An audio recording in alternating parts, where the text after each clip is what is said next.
This is my rock, my rock.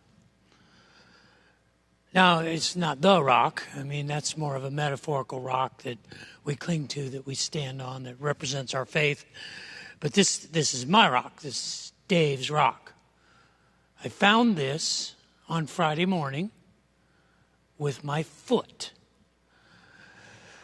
Now, before I tell you the story of this rock and how I found this with my foot, I need to give you one contextual marker, and that is, I am not an athlete. This story may lead you to believe that I only imagine myself to be. I am not an athlete. I am just stubborn. I am a stubborn old man. And since the pandemic, they closed my gym. And I couldn't go and work out anymore at my gym, so I had to come up with something else to do for exercise, so I decided I would start walking and running in the mornings. And I've been doing that since last April, and I started 2021, with the decision that my goal would be to run 100 miles a month. And so what I do now as a habit is I go out Monday, Wednesday, and Friday, and I run 8.5 miles a day, and I do that so that I can get 100 miles in a month. Now, it hasn't worked out every month, but I've done it 5 times, and in October, I was well on my way to doing it again when I was out last Friday. Now, my habit is to go out very early in the morning. Don't know if you're familiar with how hot it gets here in the summer, so I try to go out, and I have a habit. I'll go out between 4 and 4:30 in the morning, and for those of you who are awake at that hour, you realize it's still dark out. So Dave is running in the dark on the roads of Austin. Now, this is not really the smartest thing in the world, but it's about a 3-mile path that I take to get to the church. I get to the church property. I go in and out of our parking lot for about 2 miles, and then 3 miles back home. So I get my 8.5 miles in. And last Friday, a week ago Friday, I was here just about before 5 o'clock in the morning. I was running along the eastern edge of the parking lot that runs down 360, and I was running down the hill. There's a sign over here, the Remembrance Garden sign, and I had turned. I was running around the parking lot, and my foot hit this rock. Now, if I kicked this rock, it would not have made any difference. Even if I kind of stepped on the side of my foot on this rock, it wouldn't have been a big deal. Maybe if I hit it with my heel, it wouldn't have been a big deal. But somehow, this rock sitting in the middle of our parking lot, I landed on it directly on the arch of my foot. So I'm running in the dark, and my foot hits this rock. The natural geometry of a body doesn't really balance well on top of a rock like this. And so my ankle then collapsed, and my body fell, and I landed on my right knee and my left hand and my face on the asphalt. Now, I have to point out something that's kind of amazing right here. You realize that our brains are absolutely fantastic. That our brains do things that at a speed, it's literally at the speed of light. And what my brain did when in the millisecond that I realized that my foot hit the rock, my brain instantly calculated this was not going to end well. And so in those calculations that were taking place in fractions of a second, my body responded. I moved to brace my fall. All of the mechanics were going on. But at the same time, my brain was verbalizing a response to this motion that was going to plant my face on the asphalt of the Riverbend parking lot. And of all of the words in my vocabulary that I have at my disposal that could have come out of my mouth unintentionally, just sort of by way of my brain functioning in these nanoseconds of the actual effect of gravity on my body, I can tell you that out loud, at just about 5 o'clock in the morning last Friday, I verbalized an entire thesaurus of curse words. Between the time that I fell and the time that I landed on the ground, I cursed in 4 different languages out loud. Now, in my defense, there was no one around. I'm not sure it was loud enough for anyone to hear me, even if they were close to me. So this was something that happened basically in the privacy of that moment. And I might say, again, in my defense, that there are moments in our life, let's be honest about this, when gosh darn it, aw shucks, golly gee whiz, heavens to Murgatroyd, son of a bee sting, just does not cut it. That you have to verbalize something that is a little bit more aggressive than substitutionary faux curse words. And I did all of them. So, like I said, I'm not an athlete, but I'm incredibly stubborn. I pick myself up off the ground and say, okay, what am I going to do? It's 5 o'clock in the morning. I'm in the middle of the Riverbend parking lot. I'm going to keep going. So I start to walk and make, sort of a damage assessment, call in the parts of the body. I wasn't bleeding in my face. I somehow didn't cut my hand. I had stones in it, but there was no cut. I didn't even tear my sweatpants.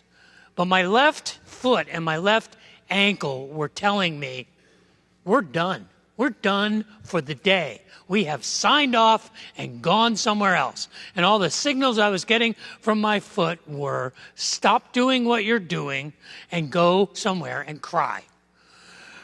And so I'm walking thinking, that old adage that my father used to say, just after you rub dirt on it, you just walk it off. So I keep going and I'm hobbling around the parking lot and I get probably another mile. And this is where, the little Apple Watch thing gives precise guilt inflictions about how slow you're going or how far you're going. And I get to the top of the parking lot. I've gone about a mile since I fell, and I noticed that the lights in the office are on. We have a maintenance team here that's amazing. And the patriarch of the maintenance team, not the boss, but the patriarch is a man named Sergio.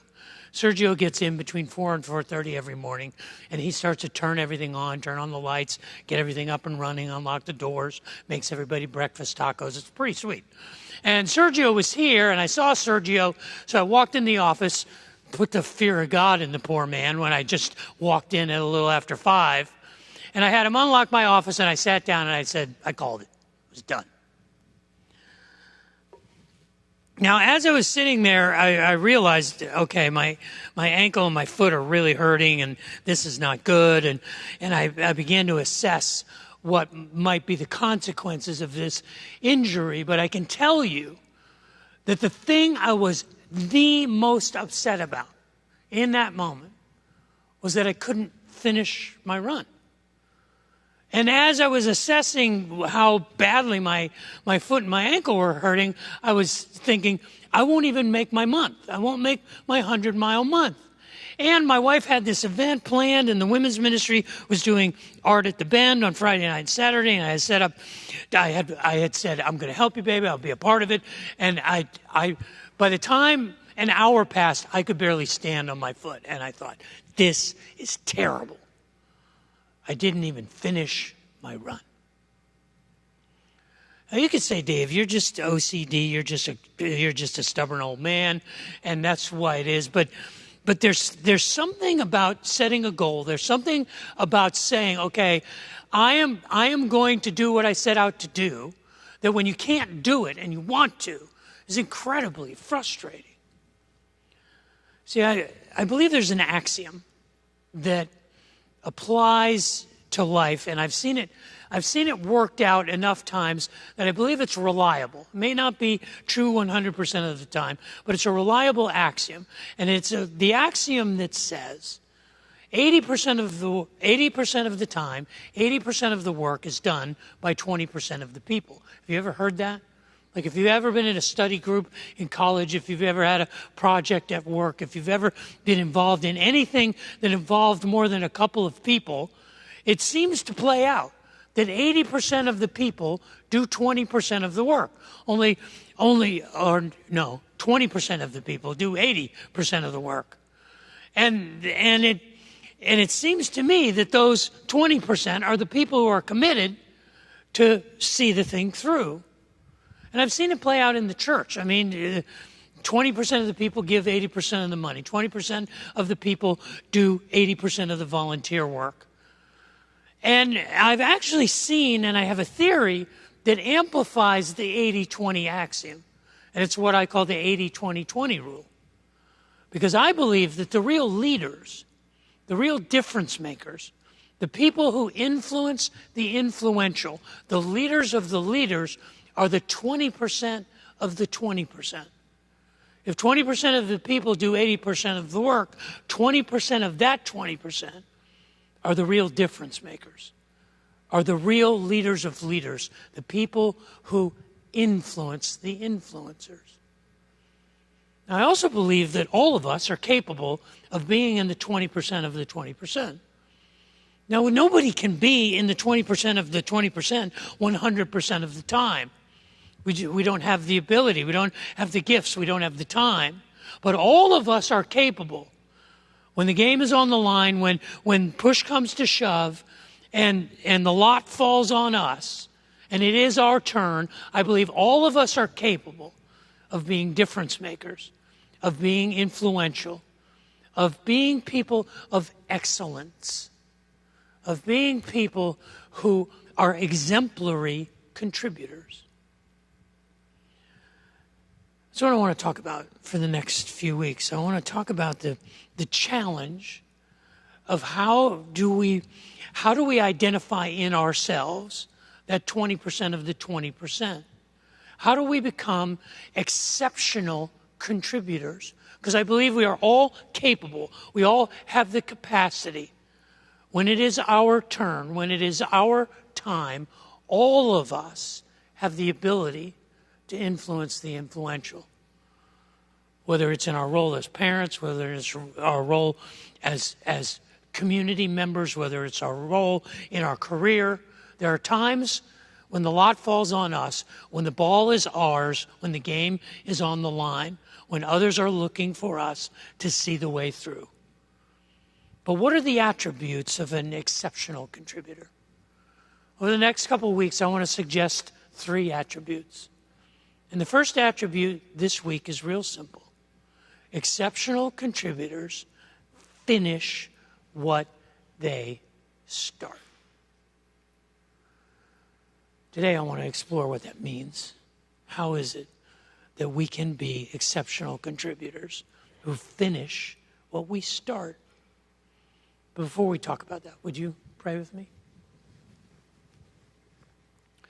Father in heaven, I would ask that the words of my mouth and the meditations of my heart would be pleasing in your sight, that you would use your word spoken by your servant, anointed by your Spirit, to remind us that we can make a difference, that we can influence our families and our friends in this world for good, and that we can be the leaders of leaders.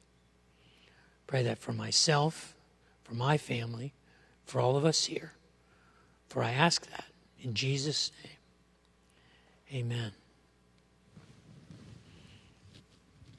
In theological language, it's called the Kaine Diatheke. That's Greek for the new covenant. It was how the early church referred to what became for us the New Testament. The Kaine Diatheke, or the New Testament, is a collection of 27 stories or letters or what we might call books that make up the second half or the back half of our Bibles. It is the New Testament. In these 27 books, 40% of them are the story of Jesus, the story of the life and the death and the resurrection of Jesus of Nazareth, the 4 Gospels, Matthew, Mark, Luke, and John. The rest of the Kaine Diatheke has a historical book, which is called the Book of Acts, which was written by the Gospel author Luke, and the Book of Revelation, which was written by the Apostle John, who also wrote the Gospel of John, and 1st and 2nd and 3rd John. But the majority of the rest of the New Testament was written by one author, the converted rabbi Saul of Tarsus, who we know as the Apostle Paul. And the Apostle Paul wrote four books to 3 individuals, personal letters, 2 letters to his protege Timothy, 1 letter to his protege Titus, and 1 letter to his friend named Philemon. The rest of the letters, the 9 other letters that we call the epistles of Paul, are letters to churches. And they were churches that Paul participated in giving birth to, that he planted. And they go from the eastern end of the Roman Empire in Turkey in a region called Galatia all the way to the western end of the empire in the city of Rome. And of those 9 books, 2 of those books were written to us, to Riverbend Church. 1st and 2nd Riverbend. Now that's not what they're called in the Bible. They're called 1st and 2nd Corinthians. See, the city of Corinth was a spiritual doppelganger for the city of Austin. The city of Corinth and the city of Austin could have been sister cities. The city of Corinth was a city at a crossroads, both spiritually and geographically, politically and financially. It was a city on the move. It was a city that was growing rapidly. It was a city that was attracting people from all over the empire. It was a city that was on a physical crossroads. It was on a land bridge, an isthmus, between the southern part of the Grecian Peninsula and the northern part of the Peloponnesian Peninsula. It sat directly between the Adriatic Sea and the Aegean Sea. And it became a center for commerce just geographically, but not only geographically, but it also was that sort of culturally. Because people came from all over the Roman Empire after 46 BC, when Julius Caesar and the Roman legions took over the city of Corinth and proclaimed it a free Roman city. Any Roman citizen could relocate there. And thousands, tens of thousands, hundreds of thousands of people came from all over the empire to the city of Corinth because of the business environment and because of the social environment. At the time of the writing of Paul's epistles to the Corinthians, the city of Corinth had over 700,000 people in it. Interestingly enough, of that population, about 2/3 of them were slaves, human beings who were owned, who were the property of another human being. 420,000 people in the population of the city of Corinth were slaves. But what attracted people to Corinth was not just the progressive and aggressive and rapidly growing commercial climate. It was also the social scene. And the social scene was driven by the hundreds of temples that populated the city of Corinth. And don't think of temples as like little churches. Think of them more like bars and nightclubs and entertainment venues.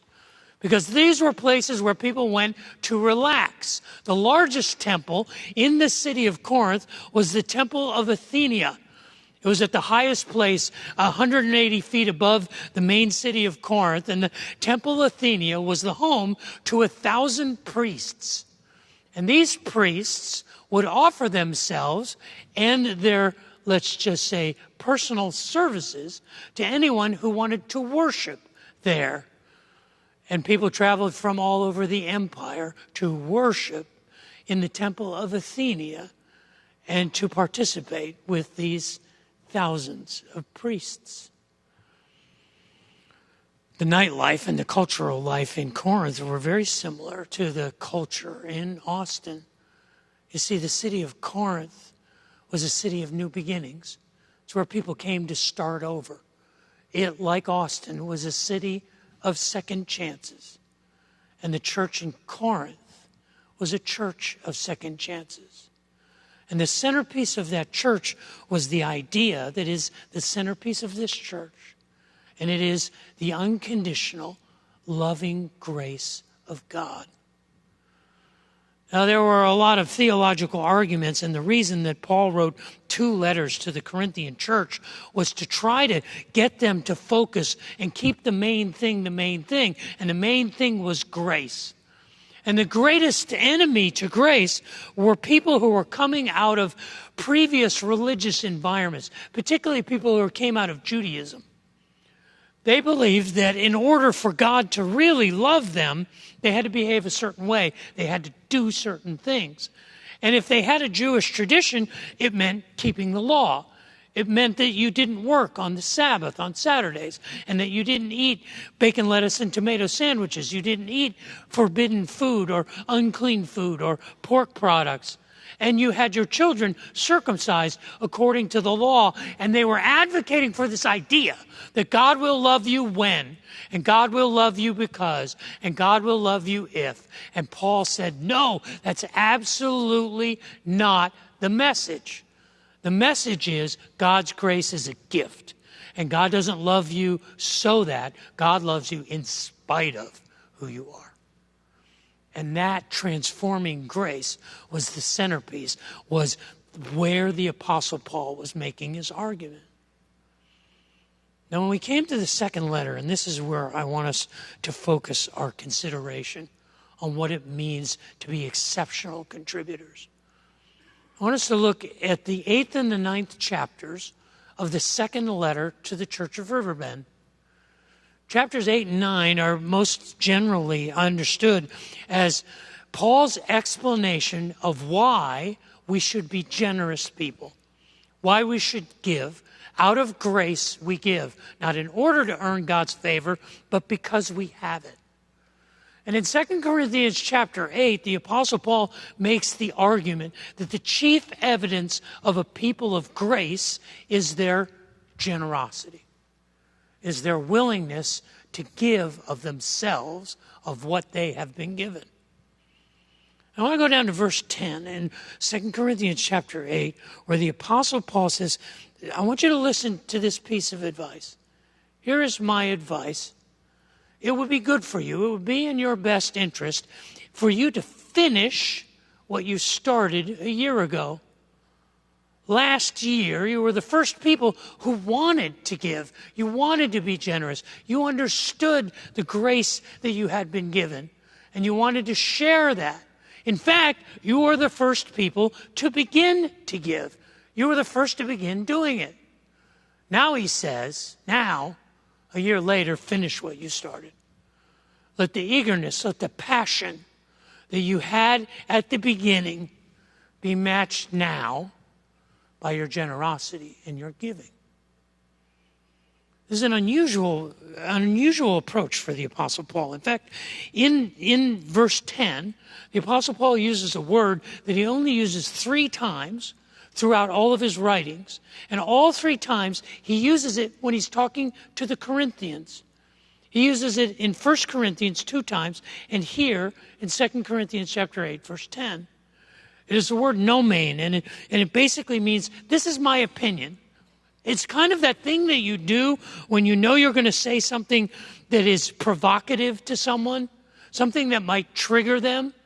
And rather than say, this is how it is, this is the absolute truth, you need to believe this or you need to do it, you go, well, listen, let me just share with you what I think. This is what I think. This is kind of my idea. This is my advice. This is my opinion. And then he uses the word somphorao, and basically what it means is it would be in your best interest. It would benefit you.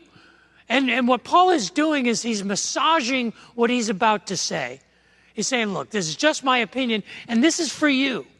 This is I'm not going to hammer you with this. I'm not going to beat you up with this. But I think it's for your benefit if you do what you said you were going to do. If you finish what you started last year. Don't be a people who say you're going to do something and then don't follow through on it. If you commit to it, see it through to the end. And he describes how do we do that? Why is it important to finish what we start? And the 2 key verbs in these 2 verses both begin with the same prefix. The prefix is pros. It means beforehand or previously. We use it like there's a word in the English language that is directly from the Greek, like prognosis. Prognosis is a Greek word, prognosko. A prognosis is to know before, before, gnosis, to know. And Paul uses two words, and the first word has to do with the idea of pre-deciding.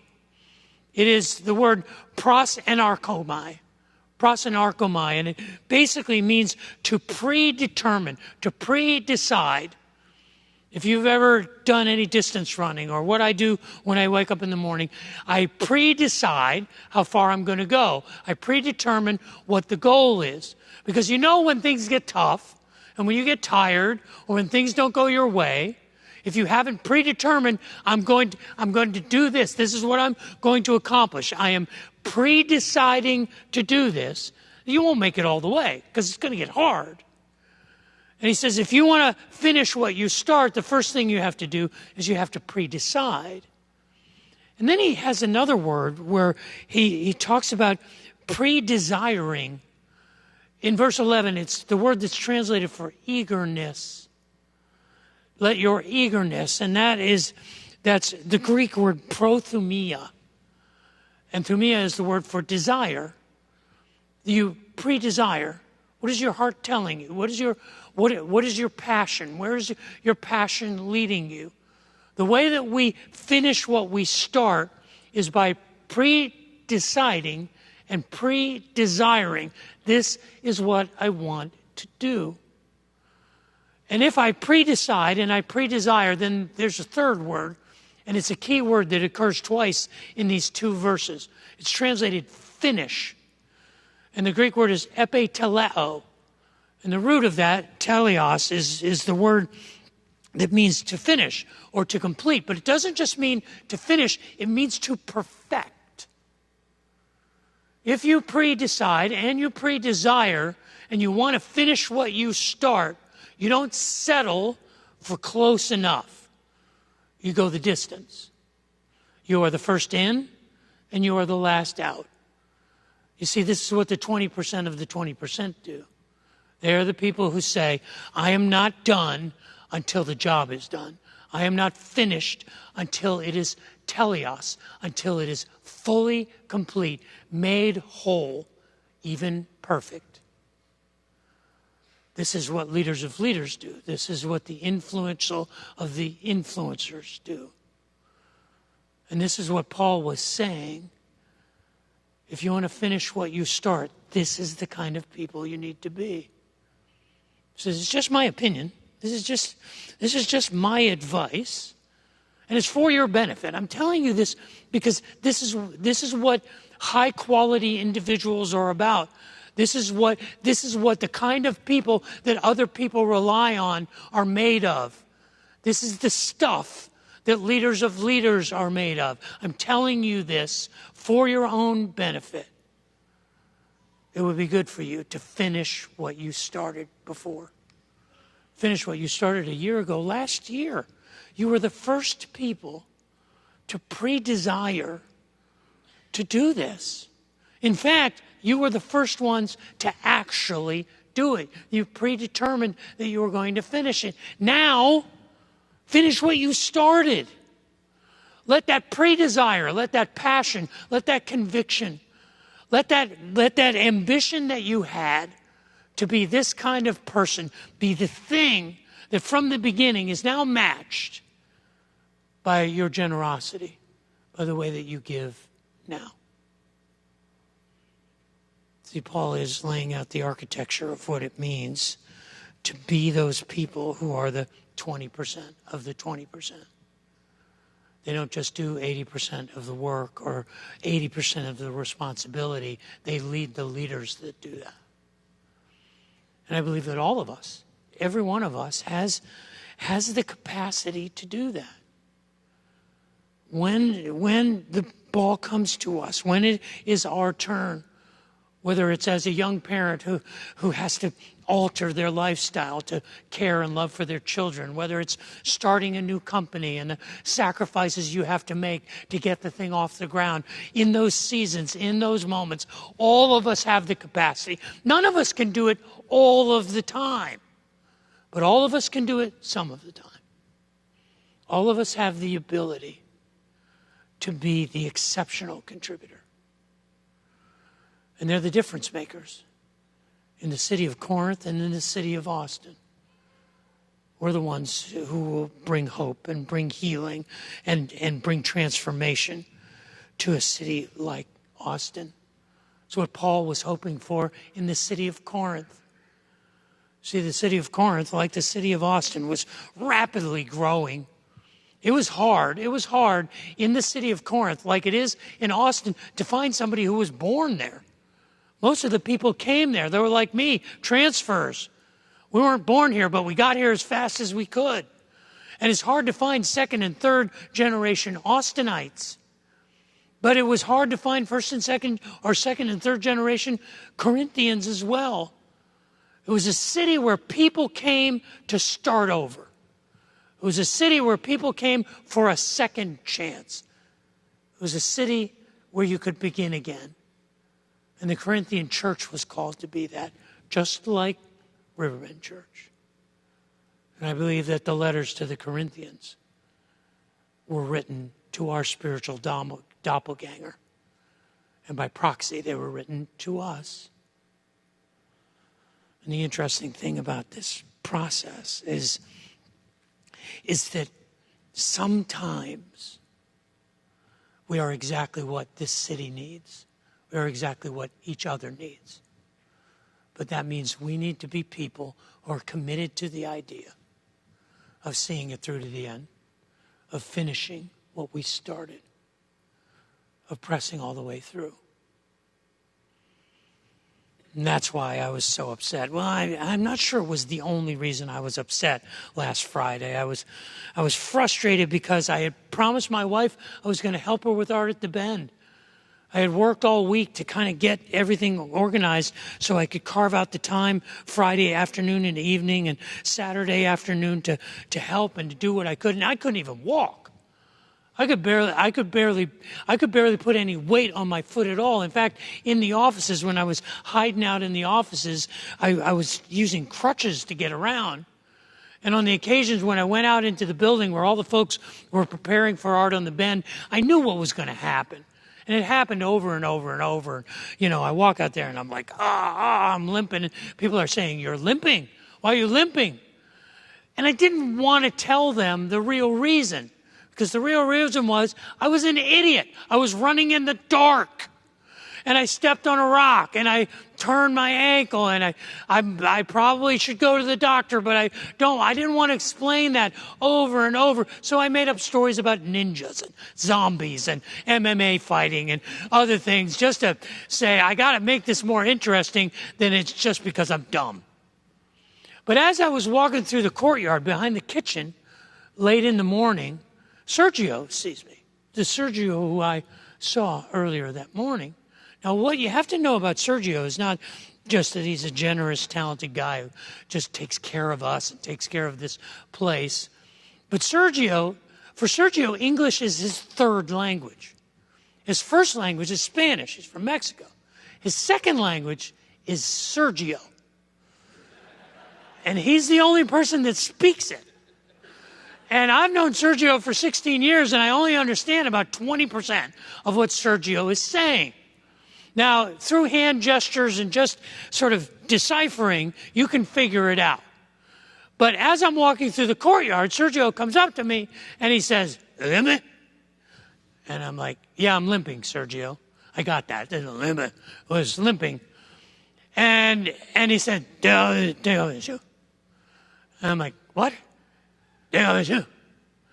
And he points to my shoe, and apparently he wants me to take off my shoe. And then he said, "Take off the sock." And I did the calculation and said, "Oh, take off my shoe and my sock." And I said, "No," because the thing I don't want to have happen is, besides explaining why I'm limping, why Sergio is giving me a foot massage in the courtyard behind the kitchen. So I'm not interested in any of this activity. And he's like, take off your shoe. Take off your sock.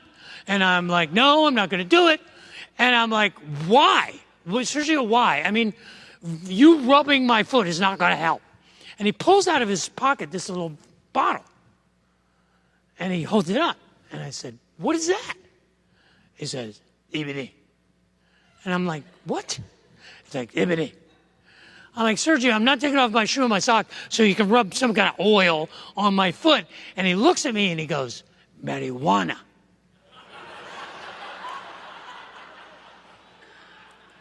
Oh, you're saying CBD oil. Well, what have I got to lose? It's not getting any better, so I take off my shoe, I take off my sock. Sergio rubs CBD oil all over my foot. For the whole rest of the day, it's not getting any better. Not one lick. And every time I see Sergio, it's like, huh? I'm like, no, Sergio, it's not getting better. Went to bed early that night, and I was still out of sorts. I wasn't going to be able to finish my run. I figured I was going to have to show up on Sunday morning wearing this boot. Because I had asked Sherry Ford, who was cooking in the kitchen. She broke her foot like a year and a half ago. She had a boot. I said, can you bring me the boot? Because I'm probably going to need the boot Saturday and Sunday. And I'm going to have to tell the people over and over the story about the ninjas that attacked me. And as I was kickboxing, I broke my foot or whatever. But I woke up Saturday morning. You know, you get up, you put your feet on the floor, and you stand up. And I started walking across the room, and I realized, wait a minute.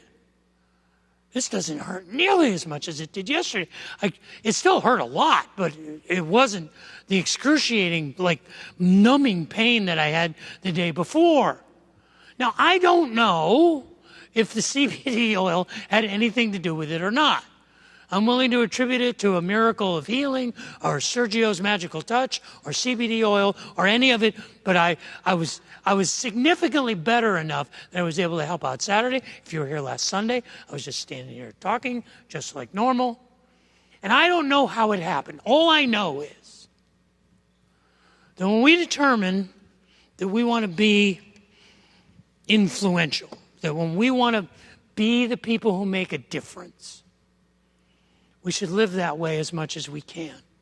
We should run while we can.